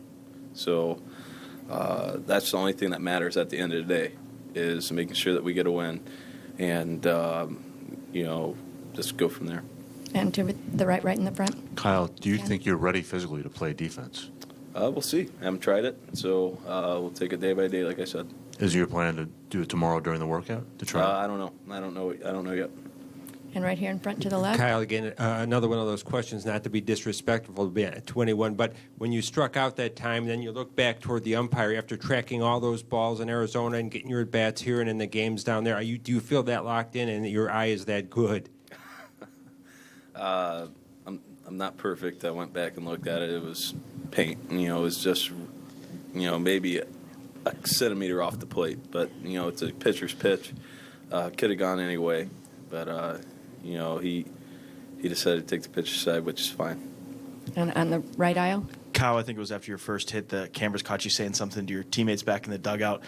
What's the excitement level like once you do that, and once you kind of realize what you were doing? Obviously, a lot of excitement. There was a lot of emotion there. Obviously, 1,000 things running through my head. Just, I really don't remember that moment. It was that crazy for me going in my head. I'm still baffled about it. It was a good moment for me. And again to the right in the center. Kyle, when you were headed back here, did you kind of look ahead and envision how your return might go? And if so, what did you envision, and how does this compare? Definitely. You want to visualize what it's going to be like when you come back, so you're not thrown off by what happens when you're there. You want to put yourself in good situations in your head, and then hopefully they play out in the field. And then visualization is a very powerful tool, and I believe in that. So, like I said, I like it. And again on the right, Jason. Kyle. Vision striking out. Kyle Hendricks said the other day that when he was pitching that game at Wrigley, it almost didn't seem real. It felt almost like someone else was doing it. What you're doing in the World Series, does it feel like it's really happening? Does it feel like an out-of-body experience? I mean, I'm just going out there competing, man. I'm going to lay it on the line every day, and I'll take that result. And here on the left aisle, Adam. Kyle, your green wristband stands out on TV. Is there a story behind that you can share? Yeah. Campbell Faulkner, he's a kid that I met down in Arizona. He's got a rare genetic disease, and I met him my first spring training. Really young, smart kid, and he's always got a big smile on his face, and that draws your attention to him. He's living life to his fullest, even though he's got something to overcome. And we've grown a relationship over the last 2 years. And I actually got to see him when I was in Mesa playing in the AFL, and it was great to see him. And we stay in contact through email. He's a smart kid, man. The kid's, I think, got a IQ of like a college kid for being so young. It just tells you how smart he is, and that's a person that you want to look up to right there. We'll take two last ones for Kyle. They've got to get on the road. Over here on the right, standing. Oh, all right, Bob. Hey, Kyle, when you first injured your knee, then had the surgery, the whole time when you were working out, were you thinking, even though everybody's saying season-ending injury, I want to be back by the postseason? I don't know, man. I just took it day by day. I wanted to dominate the day. It was just a constant grind, and there was days that I just wasn't feeling it. And like I said, my teammates picked me up, and I had some guys just come over and say to me, World Series, you're going to be back, things like that. I'll just laugh it off. And then when it came to reality, it was a shock. And standing on the right? What's the hardest thing you think about this challenge for you now that you're going through it? And also, just mentally, how are you able to, not show any doubt, it seems like, or even anxiety when a lot of people, I feel like, in your position would? Hey, man, I'm living the dream. We're playing the World Series. What else can you ask for? I'm just going to keep riding the wave till it ends. All right, there you go. So there is one of tonight's heroes. Everybody I'm looking at Twitter, and my buddy Joe Strahl, hero, this dude just gets it. It's blowing up on Twitter. So people are all excited. And one guy who had to admit how good he was is Terry Francona. Take a listen. I think he's really good. I can see why Theo sent a plane for him. I would too. He's that's a lot to ask, but special players can do special things. So he said, that's why Theo sent a plane for him. That's a lot to ask, but special players do special things. You hit for 12 years in the big leagues and did it successfully. How impressive is it what Kyle Schwarber is able to do.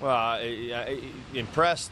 I'm amazed. I mean, when you really sit back and you think about what he's accomplished in getting himself back, this is all self-motivated. This is not organizationally pushed. This isn't, guys whispering in his ear, telling him to do a little bit more. Could you maybe do this? No. Right. There was zero pressure applied to the situation, and they were very clear about that, and I don't blame them. It's actually the right strategy, especially for a guy like Schwarber, who's a go-getter. I mean, this is a guy that was going to challenge himself, and sometimes when you dangle things in front of guys, they, could potentially re-injure themselves trying to get back and not follow procedure because they want to get back so badly. He played by the rules. He did everything the doctors asked and then some. And as soon as he gets cleared, he just gives himself a crash course of, getting prepared for what he believes is going to happen. And then you factor into the demeanor. I mean, Cap, in all honesty, had I gone through this, and I broke my leg twice at the big league level, I couldn't possibly have pulled this off myself because I'm not sure emotionally I would have been capable to do it. Where he is the perfect person, I would have jumped into that stage. Now, physically, I might have been ready and bat speed, and I might have been able to get things going. But seeing the ball and feeling like I'm comfortable in the box always took me a little bit longer to kind of get there. Shorb's. This is like spring training, and it's in the World Series. I mean, it's like he's not even against blinking. like Corey Kluber and Trevor Bauer. But let's be fair. Most big leaguers, Andrew Miller. I really mean this. Most big leaguers couldn't pull this off. I mean, when you say he's a special player, you really just need to understand how special he is, how committed he is to being what he is and what he has become for this organization. I don't know how else to wrap it up. The organization sees that way. I saw Theo cheering for him tonight. I mean, you can almost tell it was like Theo was cheering for his son. I mean, that's what I saw. I saw it in his eyes, the way I cheer for my own sons. I saw him cheering. When he got that base hit up the middle on the 3-0 pitch, Theo's pumping his fists in the air, and he's like, that's my boy, that away Schwartz is what, I mean, you see it, and you feel it. And I think that's the important thing to understand about this guy. It's not, can he play the outfield? What position is his future in 2017? It's this kid rises to the moment, and all doubt is just thrown out the window. When we were sitting there 3 days ago, hearing, 4 days ago, Kyle Schwarber might be in the World Series, he might hit. I don't think for 1 second I thought he's not going to be here. Well, I asked somebody around the ball club, and I'm not going to out him, and I said, can he pull this off? And he looked at me and goes, no shot. And this is somebody around the ball club. And he said, no chance. And you see what he's doing. I'm not surprised. I mean, when to me, he's the type of person you can see it in his eyes. And I saw him about 2 months ago as he was getting closer to the end of this, that he kind of had that look in his eye like, I'm not Don't giving count up. me out I'm yet. not giving up on this year. It's like if there's going to be a chance, if it's just one game, like he's the kind of guy that would fight for one game. All right, we got to take a timeout. We'll come back. More to do. Don't forget, baseball at Wrigley Field, World Series style, Friday night. We'll have pre-post for you there, too, as well. Be right back. I'm Dan Fields of the Fields Auto Group. We've prepared a Joe Maddon Signature Edition vehicle. It will be raffled off at the end of the season, with the proceeds going to many of Joe's favorite charities. But not before I have the pleasure of driving it to and from the ballpark. Thank you, Dan, and everyone at Fields Auto Group for this special vehicle and for making this all possible. For official raffle rules and complete details on how you can win this Joe Maddon signature vehicle, go to fieldsauto.com. It is an honor for Fields Auto Group to help good causes like Cubs Charities and Misericordia. Fields matters because you matter. Make sure he's in bed by 8. Sometimes I get scared. Scared of what, Danny? The things I can't see. Got a weird feeling.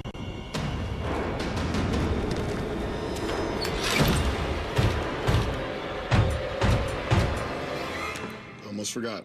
In case anything happens. Dad, I got this.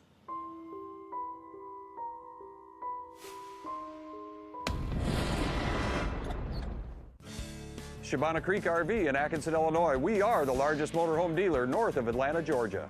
Like this 2008 Bounder 35E, the #1 selling floor plan in North America, sold new for $130,000, priced now at $79,995. Or like this 2007 Georgie Boy Pursuit 34-foot 2 slide-outs, sold new for almost $100,000, priced now at $49,995 and only $399 a month. Shabana Creek RV, Atkinson, Illinois. Welcome to the Apt Showroom, one of the top appliance retailers in the U.S. Explore our full line of Thermador appliances that will inspire and empower you to imagine design and bring to life your dream kitchen. Our team of product experts will work with you, your builder, and designer from the very first sketch to the very last detail. Discover how Thermador is personalized to the way you cook, and bring the ingredients of entertaining to life. Visit us at Apt, pleasing people since 1936. All right, time for our Blue Cross Blue Shield Keys recap. Early game pitch count. You've got Bauer, his finger problems, a shortened Indians bullpen because of Miller's overwork last night, and the Cubs able to pile up on Bauer's pitch count and drive him from the game. To the corners, not through the corners. Jake was able to nibble and be enough effectiveness early to have a no-hitter going in the fifth and really dominate the Indians as the Cubs took a comfortable lead. And then weather. Weather was a factor. It's now pouring, and the Major League Baseball hierarchy, like that? I did. Nice job. Major League Baseball hierarchy moving this game up allowed us to finish this baseball game. Timeout. We'll wrap up and get you set for Game 3. Be right back.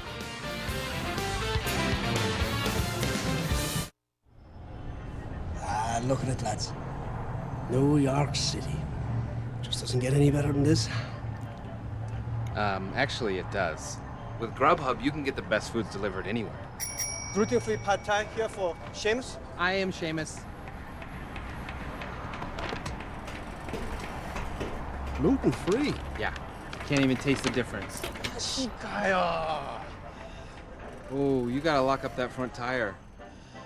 Pat Hughes reporting from Wrigleyville Sports, where the excitement is building. Devin and Colin are choosing caps from the enormous wall of hats. Check out that selection. Chris and Tony are sporting new home jerseys with the blue pinstripes, blue hats, and sleeves. Get these ball players some trousers. Katrina is eyeing a new sweatshirt. She wants to be ready for the postseason. Across the street from Wrigley Field, Wrigleyville Sports is your one-stop shop for everything Cubs. Open 7 days a week or anytime at WrigleyvilleSports.com. Is new car shopping make you lose your mind? Get to Schaumburg Honda Automobiles for great customer service, selection, and savings. During our sales spectacular, lease a Honda Civic Sedan for just $179 a month, or a CRV for only $199 a month. Bob Rohrman's Schaumburg Honda Automobiles, just 8 blocks west of the Woodfield Mall on Gulf Road in Schaumburg. Hello? This is she. Is that the doctor? Okay, wow, really? It's 2? That's great news, thank you. It's 2? Yes, it's 2. It's 2 for 1 windows at Feldco. Feldco is offering 2 windows for the price of 1, with no money down and no interest until 2018. 2 windows for the price of 1 ends Monday. Hurry. Call now. For quality windows, siding, and doors, call 866 for Feldco. All right, time for our poll results. Jake Arrieta is going to be your winner, it looks like. We had over 135,000 votes, so thank you for following along throughout our show tonight. And again, Jake with an excellent effort. Kyle Schwarber will come in second. He was excellent. Zobrist, Rizzo, everybody contributed. I will see you back in Chicago, my friend. Travel safe. Thank you to our great boss, the esteemed Kevin Cross, for the setup out here. You're the man. We'll see you at Wrigley Field on Friday for pre, post, hopefully a 2-1 Cubs lead. Sports Talk Live. I'll see you there tomorrow. Have a great night, everybody. Cubs win.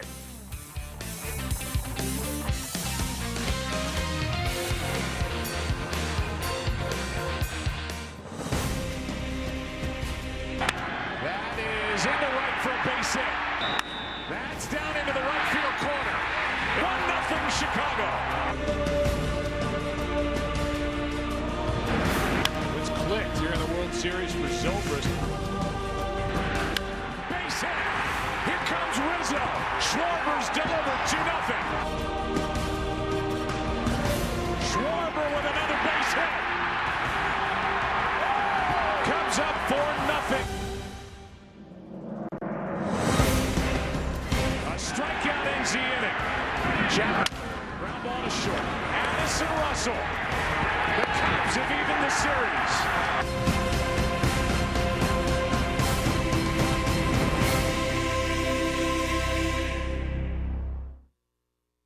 Make sure he's in bed by 8. Sometimes I get scared. Scared of what, Danny? The things I can't see. Got a weird feeling.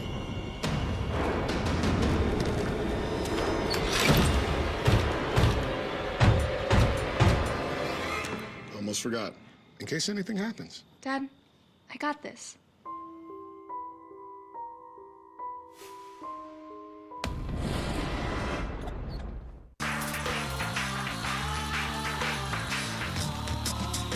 You know the feeling.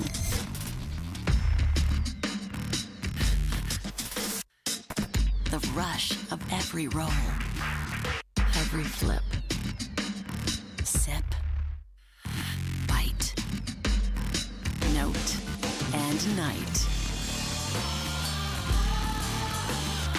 You know the feeling. Get it at Ameristar. Welcome to the Apt Showroom, one of the top appliance retailers in the U.S. Explore our full line of Thermador appliances that will inspire and empower you to imagine design and bring to life your dream kitchen.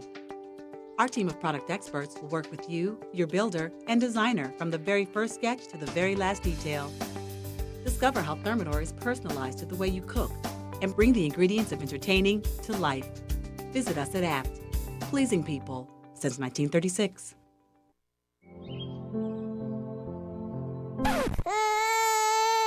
Get up! What time is it? I think I know what it's time for. If your family is complete, the safest and most effective form of birth control is a vasectomy. Call today for a same-day consultation and procedure in one of our 3 state-of-the-art facilities. Daddy, how are babies made? I can tell you how they're not made. Advanced Urology Associates. Safe, simple, and effective. Fall into savings at Mike Anderson Chevrolet. Save on all remaining 2016s. Visit us on beautiful Irving Park Road. We have falling prices and a giant selection, but hurry in before our 16s are gone. This month, save up to 33% on select 2016 Chevys in stock, like this brand new 2016 Spark LT. Was $16,800, now only $11,578. Visit Mike Anderson Chevrolet in Chicago, 1 mile west of the Kennedy on beautiful Irving Park Road. Mike Anderson Chevrolet. The Chevy Giant. See you soon.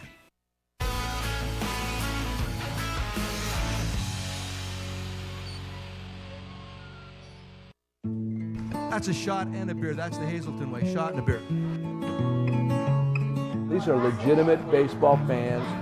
They like the game to be played properly, which would mean hard. It's not an easy place to live in the wintertime. So the people are kind of tough, and they appreciate hardworking, and they appreciate hustling.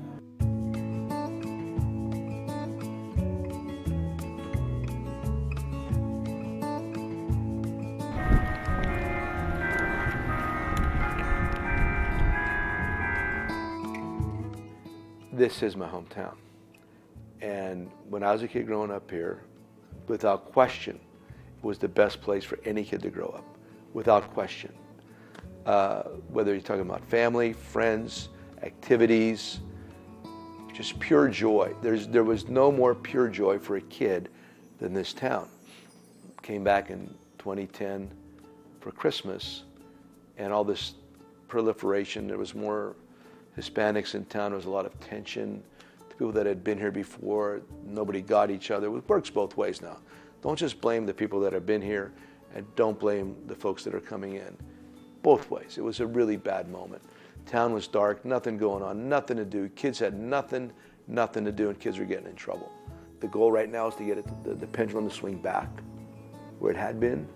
60s, 70s, when it was really vibrant, successful, fun place to live for everybody, and primarily for the kids. So I wasn't able to process all of that until I actually left for a bit and then came back. You can see the apartment building I grew up in. That's C. Maddon and Sons Plumbing and Heating.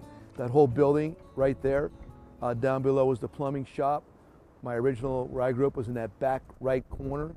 Beanie still lives on the back left corner. My grandma lived in that house. My aunts lived in that house too, 2 different parts of the family. Everybody was right here. It was, and my mom, come on, walk up here. When my mom was a little girl, and that's several years ago, maybe we could block out the wind here. Beanie grew up in that White House right there.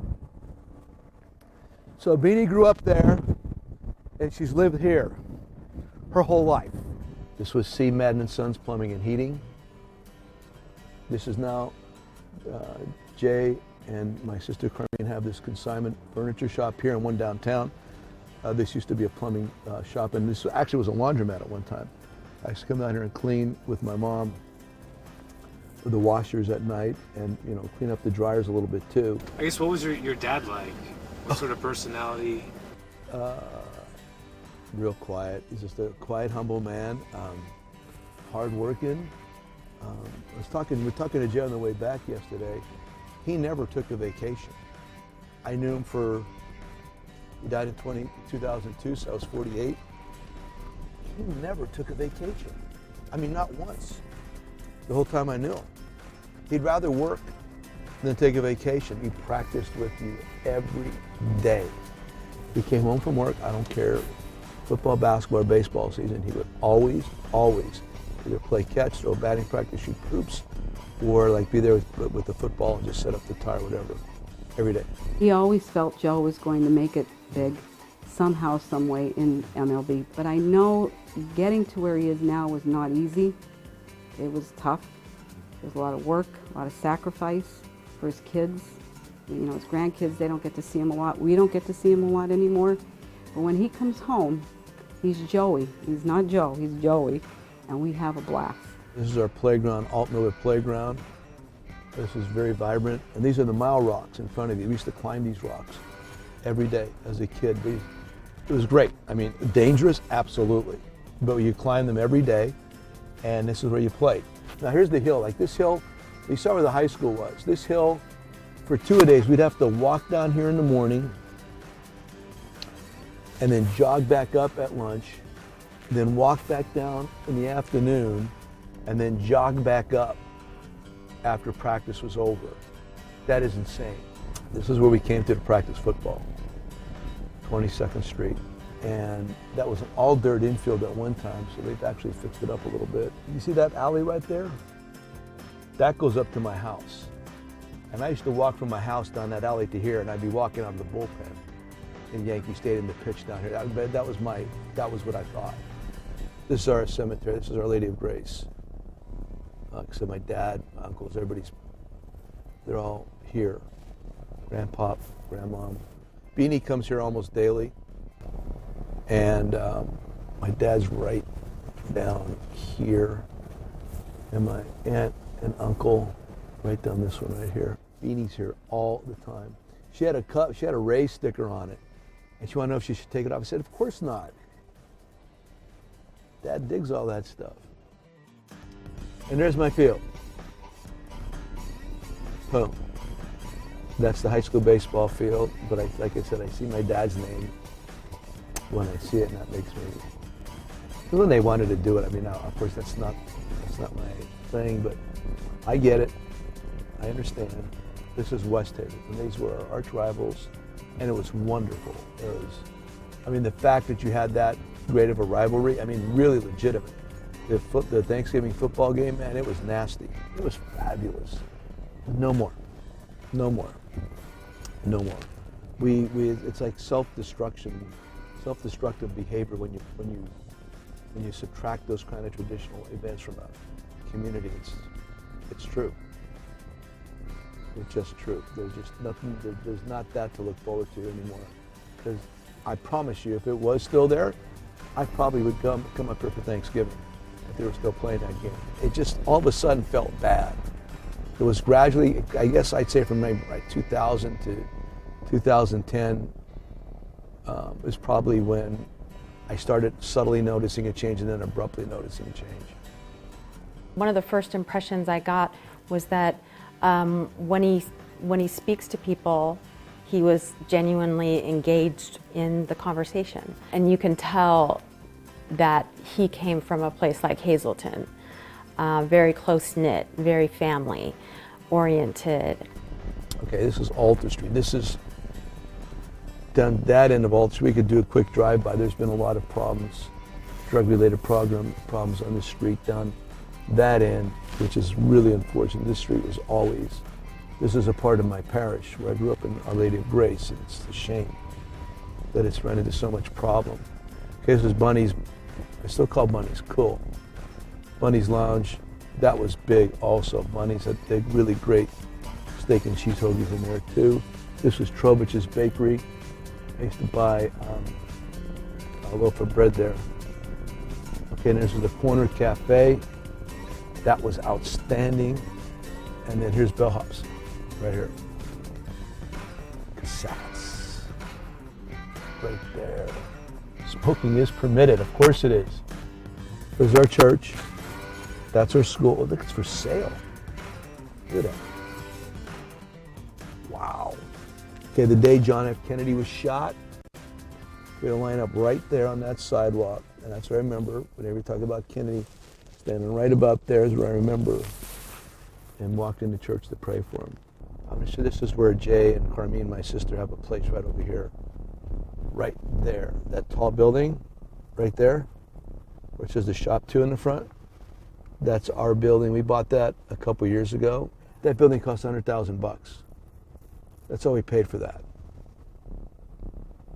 Okay, we're going towards our house here in town where Carmine lives now.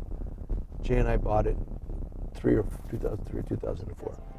2004. We're driving through Hazleton when we just started going out, and it's like a real nice, light, snowy, It's a Wonderful Life kind of a night. And we're driving around, and all of a sudden we see this for sale sign on this house, and I just became infatuated. And then we got inside there the next day or the day after, and one thing led to another, and we bought it. Yeah, it's pretty cool. It's a Victorian, obviously, and it's the smaller. This is your home base when you come back? Yeah, when she was talking about buying it originally, part of my motivated because there was no real focal point for family anymore. Is that your stuff in there? I don't have it yet. Sarah's gonna get it for you. Microcosm of Hazleton versus Chicago, the ethnic backgrounds of the people, hardworking, family-oriented. I mean, there's similarities. So when I talk to the folks in Chicago, I feel like I've known them for a long time. So it's not like it was a big break-in period. Every night, get ready for the most dynamic show in Chicago. This is Sportsnet Central. Every night at 6:30, 10, 10:30, and midnight. I really like what you're doing with this dream. I dream about finding this closet every night. Try Realtor.com. It has more homes for sale than any other site. I could find a closet like this. Yeah, girlfriend. Dream home, find home, own home. Realtor.com. Welcome back to the Mitsubishi Outlander Sport Network, everybody. 20 minutes till sundown. Will they make it? This might be a good time for all-wheel control. There's the decision. Off-road we go. With a 2.4-liter engine, they're powering into that final stretch. What a finish. This broadcast was brought to you by the new 2016 Mitsubishi Outlander Sport. Make your drive a sport. Max Manta Mitsubishi's fourth quarter final drive event. 0% APR for 72 to 84 months. Stackable loan rebates topping $1,500. Cash buyers save $5,500 to $7,500 in rebates and discounts. Go inside the lives of Chicago's biggest sports stars. Only on Inside Look, presented by Cadillac. Your questions answered. They got this big because basketball got this big. Idols revisited. They have supported this organization for so many years. And the stories behind the headlines revealed. It's a special journey and it's a great story. Catch a new interview every month with Inside Look on CSN. Visit csnchicago.com for listings.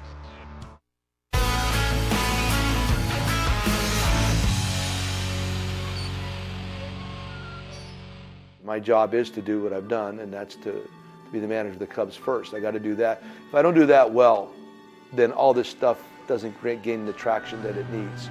So I got to do my thing right first, and then I have a better chance of people listening or getting an opportunity to even sit here and talk to you like this, because we've done so well as a baseball team. Man, look at who's here. Wait a minute. What are we doing? Good. Are you preparing them in? I just quit my job. Beanie? Oh, she's one of a kind too. Yeah, I always called them Lucy and Ricky, my mom and dad. They kind of resembled those back then. Check her out. She's a beauty. Yeah. Yep. Had the beanie with her pearl necklace, 1950, HHS, Hazleton High School. But she was a disciplinarian, and my dad would never get angry. And he would always say, wait till your mother gets home. And we would say, okay, we're sorry. If you told Beanie, you were in trouble. So she was the disciplinarian. Come on, finish this meat here. Baked meatballs are really good. Beanie, you're not working today. I quit. She's still there, she's still working, and I always say to her, Mom, why don't you slow down? And she said, and do what? like sit home and watch TV all day. That's not her. So she likes to be around people. Her mind is fabulous, and they love her at the base. That my aunt and uncle started that 1940, whatever, and it's been part of our family and lives for forever. See, Beanie's playing hooky. She should be working up there today, actually. Yeah, what is today? Yeah, today's Tuesday. She's playing hooky. But as long as she wants to come in, she's more than welcome. You know, I dread the day that she decides not to come in. Aunt Beanie, she's been with us a long, long time. That's my mother's sister. And Aunt Beanie's been here just about forever, I would say. There's times I'll have to ask Aunt Beanie a few things, you know. She has a better head than I do. Joey is a wonderful man. He's a kind-hearted man. He's a giving man. He's an awful lot like his father. He looks like his father. You know, he has a good heart like his father. So I did well in school. My grades were good, and I played well in the fields. So my objective was to get a scholarship somewhere. I was pretty heavily recruited in football, not baseball. But I also knew I wanted to play baseball. I knew that. So back in my mind, which one of these schools is also good baseball school. You might not think Lafayette, but it was.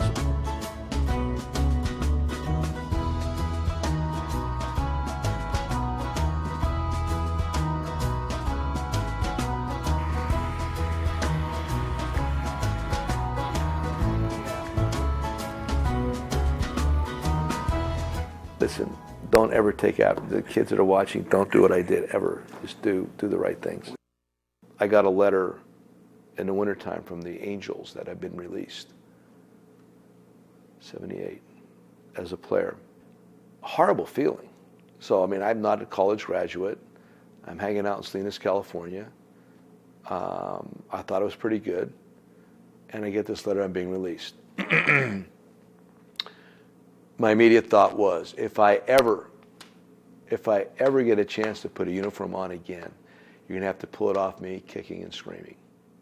So my first thought was that I did not work hard. There's something I did wrong.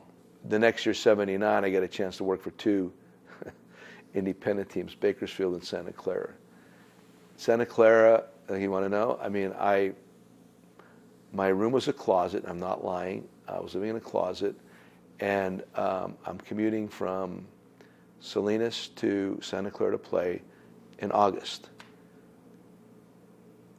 They gave me $200 to play for the month. 1980 summer, and I worked with Jim Dietz for the Boulder Collegians, and I was a player coach on that team. And then January 1, 81, back with the Angels as a manager and a scout, because he liked the way I worked, which I guess I did work better than I thought. I had every job there was in the minor leagues, pretty much, except pitching coach. And then you get to the big leagues, did all those different jobs. I don't know, hours of throwing batting practice, my first year in 1981. But that's how you become who you are. So you think I do crazy things? You think I think outside the box? Because I could try different things in Midland, or in Salem, or in Idaho Falls, or in the backfields at Gene Autry Park in Mesa, Arizona. I mean, 5-man infields, whatever you want to do. Done it back then. So when all these things that I do now are rooted in the fact that I had pretty much free reign to make mistakes back then, but nobody can see them. And that's how you get to this point.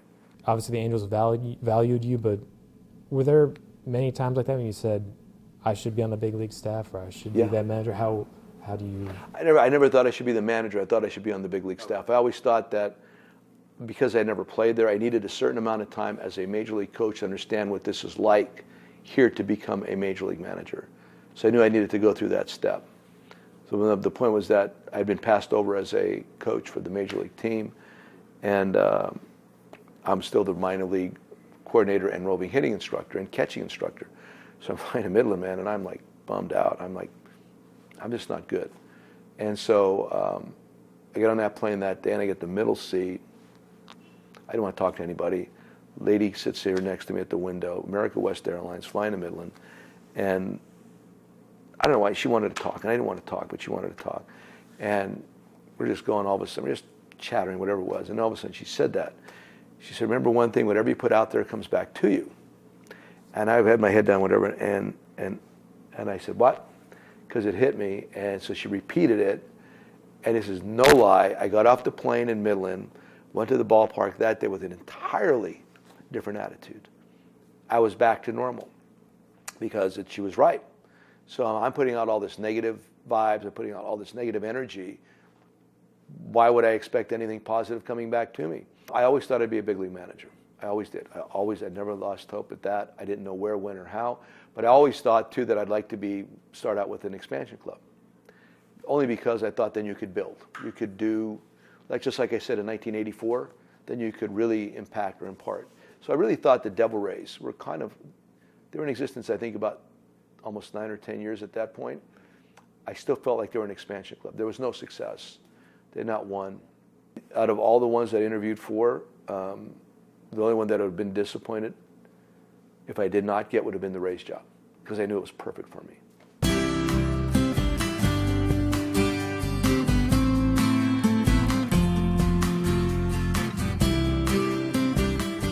They brought a Pinot Noir, and at the time I was, if I drank red wine at all, I would drink Pinot Noir. So they bring this bottle of wine in a brown paper bag. It was pretty, it was just all very casual, and we just sat down at that little beach and talked. It wasn't necessarily all about baseball. They understand and respect what happened before. Purely good old-fashioned baseball and the way it was raised and done and how it is, and they have respect for that and an understanding of that. So they're not just about fantasy baseball. I think they knew before that their visions aligned and their philosophies aligned a lot. But I think this was just, let's just verify this. I am so happy that it took me so long to get here, and all the things that I went through, and like you're talking about, all those near misses, or should I really keep doing this, or am I on the right path, or how do I get to the next level? I'm so happy. I cannot be doing what I'm doing now the way it's perceived that I do it. If you think that I do it well, it's because of all of this other stuff. I cannot imagine doing this job without the history that I've had. Can't even begin to imagine what that'd be like. Don't miss Sports Talk Live on CSN. David Kaplan leads a roundtable on the day's hottest topics. Sports Talk Live, presented by Chevy Silverado. Weeknights at 6 on CSN. When my hair gets too long, I lose my edge. But when my cut's right, I'm right. I'm back to being me. My dimples activate. My cleft chin becomes cleftier. I get a twinkle on my tooth. And I speak fluent French. Garbage. Chaise lounge. Mayonnaise. Au revoir. Get in, get out, back to greatness. Download the online check-in app. Great clips. It's gonna be great. At Bob Rohrman Lexus of Harlington, the world's largest Lexus dealership, where bigger is really better. I personally invite you to come experience the Arlington advantage. Over 600 Lexus vehicles available, and our customer service is second to none. Right now, get 0.9% for 72 months on all 2016 Lexus models. The all-new Bob Rohrman Lexus of Arlington on the corner of Route 53 and Dundee Road. Friday nights, get your gridiron on with High School Lights on CSN. It's Chicagoland's premier preps recap show, featuring the latest scores, highlights, interviews, fan reaction, and more. High School Lights, presented by Wintrust, Fridays at 11 on CSN. The Hard Count, featuring Brian Urlacher, presented by Restore, tomorrow at 10:30 on CSN.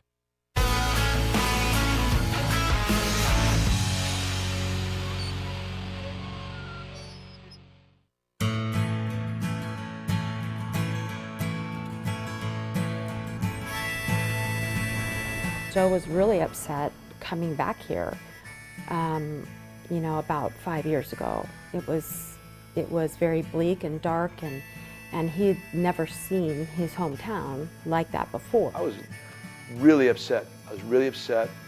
Didn't like it, was concerned.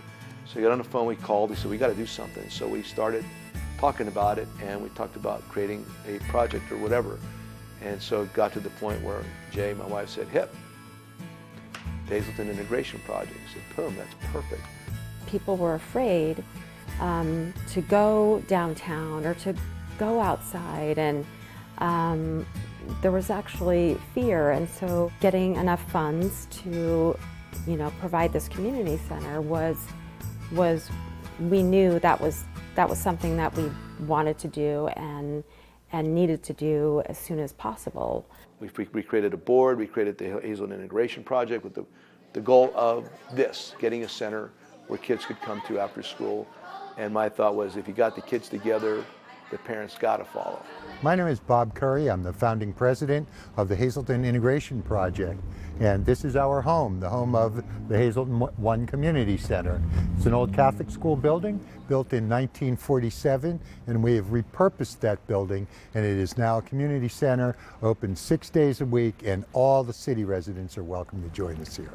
We have this chance to relive history. And there's this pushback. And what I try to tell the people around here is, listen, fight as much as you want, but you're going to be dead in 10 or 15 years, the group that's fighting back. So why wait 10 or 15 years to actually have to have people die before you finally figure it out and permit the city to get back on it? Why not become part of the solution? It's got to be emotional for Joe at times when he really sits down and thinks about, where it was before and where it is now. The kids that walked through this facility, I was that kid. I was that kid a long time ago. When I was 9, my dad left, and my mom walked in to her parents and said that I can't afford the kids, I'm going to put them in a foster home. And it was at that time that my grandpa said, no, that's not going to happen. You're not going to break them up. He said, they're going to stay with me. I had completely lost hope. I had lost my hero in my dad.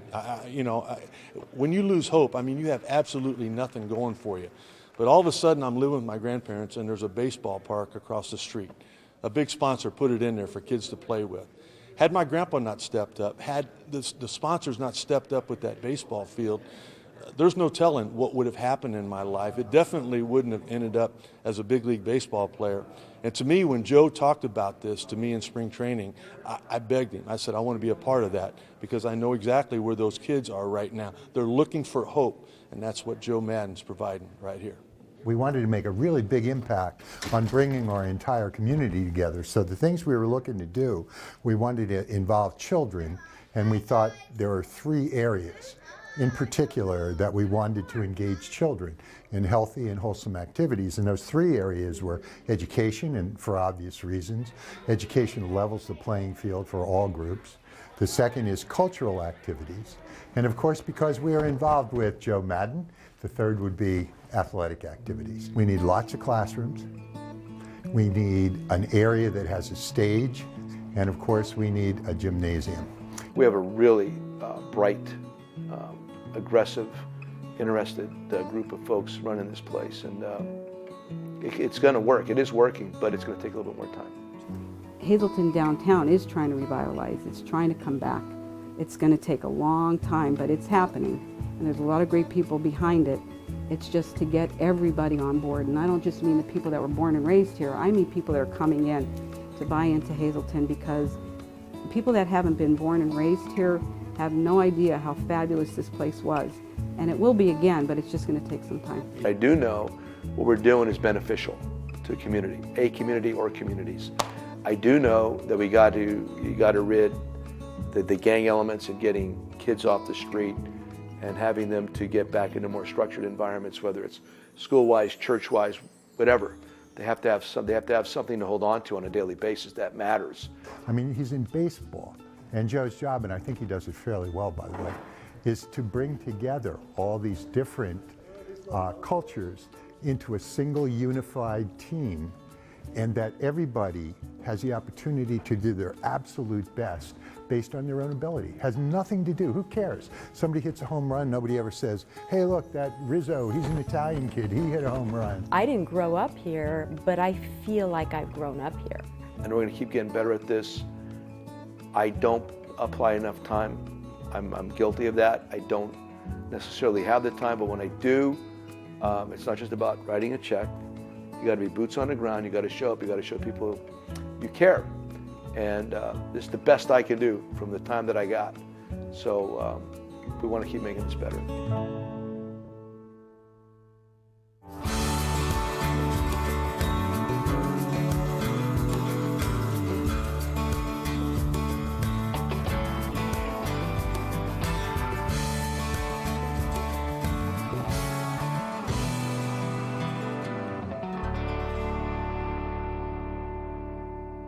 Attention parents of children with cerebral palsy. If you suspect a medical mistake may have occurred at or near the time of birth, call Science and Kirk for a free legal consultation. Financial compensation may be available for children diagnosed with cerebral palsy, Erb's palsy, or another birth injury. A lifetime of medical care can cost millions of dollars. Protect your child and find out what legal rights may be available. Call 1-800-997-6920.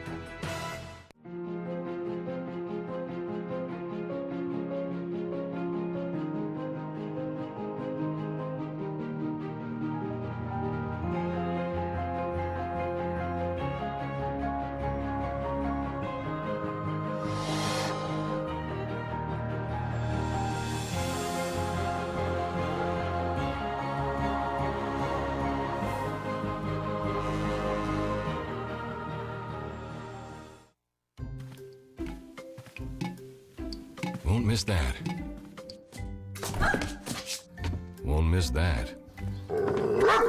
Won't miss that. Won't miss that. I will too miss that. No, you won't miss that. When you move with DirecTV, your favorite entertainment goes with you from coast to coast on all your devices. Now keep moving.